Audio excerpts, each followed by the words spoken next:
দিনের দিন কিন্তু আমাদের দোকানের লাভের সংখ্যাটা কমে যাচ্ছে। হ্যাঁ, কিভাবে কমে যাচ্ছে বা আমরা মাল কম কিনতে পারছি, কিভাবে কম কিনতে পারছি?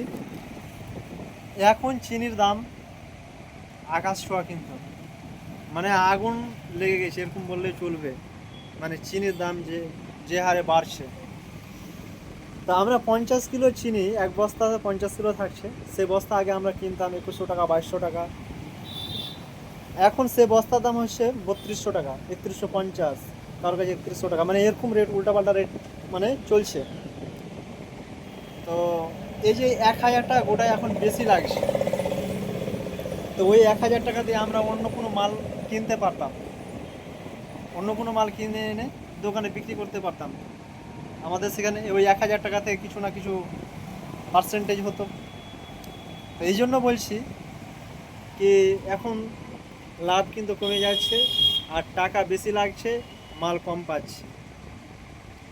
আর চিনির দাম আজকে বর্তমানে আমরা 63 টাকা কিলো কিনে নিয়ে আসলাম, বিক্রি করছি 65 টাকা কিলো। মানে এটা ডাবল এস, অর্থাৎ যেটা পাতলা চিনি আছে ওটা। আর মোটামুটি চিনিটা হচ্ছে 70 টাকা। তো চিনির দাম যে এক লাফে এত টাকা বাড়বে কখনো ভাবতে পারি না। আর তোমাদের দিকে চিনির রেট কি আছে তোমরা কমেন্টে জানাও।